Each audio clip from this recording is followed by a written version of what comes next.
Have you ever really stopped to think about what it takes to be a professor or a researcher at an Indian university these days? We're going to go way beyond just a simple syllabus breakdown here. We're actually going to uncover a fascinating blueprint, a detailed plan that really defines the ideal modern academic. So let's just ask that question right out of the gate. What does it really take? What are the core skills, the essential knowledge, and the fundamental mindset you need? Because, it's so much more than just being an expert in one subject. And the answer, believe it or not, is pretty much laid out for us in this document. We're looking at the syllabus for the UGC NET Paper 1. Now, I want you to think of this less as a test and way more as a national blueprint for what a complete academic should be. All right, let's dive in and see what's inside. So, this blueprint, it kicks off with two fundamental pillars. These things form the absolute foundation of an academic's identity, the art of teaching and the science of research. These are the two main jobs that everything else is built on. Okay, first up, teaching. And we're not just talking about standing up at a podium and giving a lecture. No, the modern expectation is for a much more dynamic, responsive, and really a deeply skilled approach to education. And this right here highlights a huge philosophical shift in modern education. It's this move away from the old school teacher-centered model to a learner-centered one. So the big question is no longer, how am I teaching? But instead, how are my students learning? How are they engaging? And how are they growing? It's a total flip. And that learning can happen pretty much anywhere. An effective academic today needs to be kind of bilingual in their methods, right? They have to be fluent in traditional face-to-face instruction, but also just as comfortable using powerful Indian government platforms like SWAYAM, and of course global MOOCs, those massive open online courses. Of course, teaching means you have to assess learning, and that's evolving too. Take the choice-based credit system, for example. This is all about giving students more flexibility to pick courses across different departments. That, plus innovations like computer-based testing, just shows this big push towards measuring learning in a more personalized and modern way. All right, let's switch gears to the second pillar, and you'll see how this all connects. Beyond just sharing knowledge, an academic is expected to create new knowledge, and that's the science of research. It's a systematic, rigorous, and totally ethical pursuit of new insights. And this process shows that research isn't some big mystery, it's a structured journey. You start with a question, you see what everyone else has said about it, you form a guess, a hypothesis, then you design your whole approach, and you just systematically work your way towards a conclusion. It's a logical flow.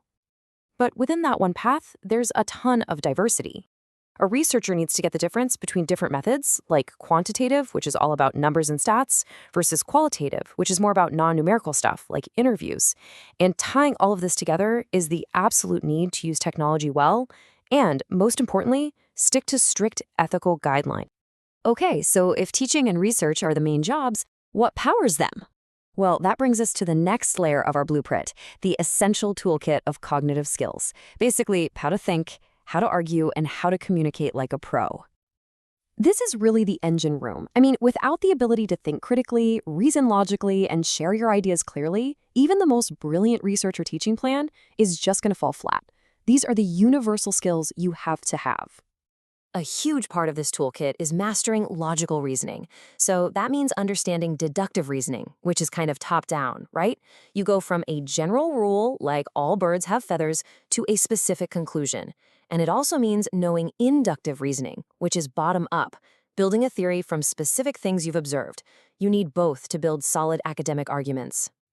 And what's really fascinating is that this framework also emphasizes a rich tradition from the Indian school of logic, the pramanas, or the means of valid knowledge. This whole system is about exploring how we know what we know.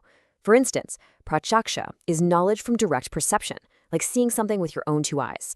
Anumana is knowledge from inference. You see smoke, and you infer there's a fire. It's a really structured way of thinking about where our knowledge comes from. And in the world we live in today, which is just overflowing with data, another absolutely crucial skill is interpretation. An academic has to be able to look at a bar chart like this one, or a pie chart, or a table, and not just see a bunch of numbers, but actually understand the story the data is trying to tell. This is a non-negotiable part of the toolkit. Now for the final layer of our blueprint, Look, it's not enough to be a brilliant teacher and researcher just locked away in a vacuum.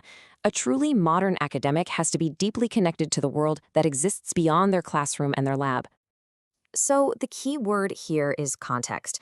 Understanding the technological, environmental, and systemic forces that are shaping our society, well, that's what makes your work relevant and impactful. It's essential. And that starts with digital literacy. An academic needs a baseline fluency in ICT, that's information and communication technology. This isn't just about knowing how to use email and video conferencing. It's also about understanding the bigger digital initiatives that are transforming how universities and even governments operate. That awareness has to extend to our planet too.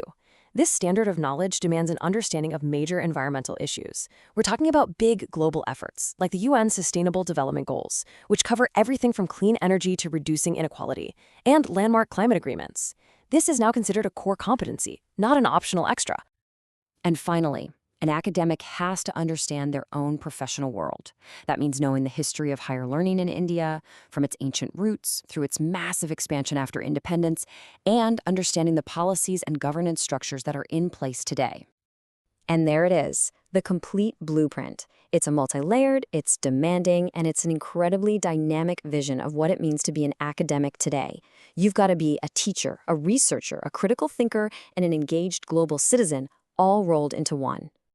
So this meticulously detailed plan defines the ideal academic for right now, for our current era. But it leaves us with a really fascinating final thought, doesn't it?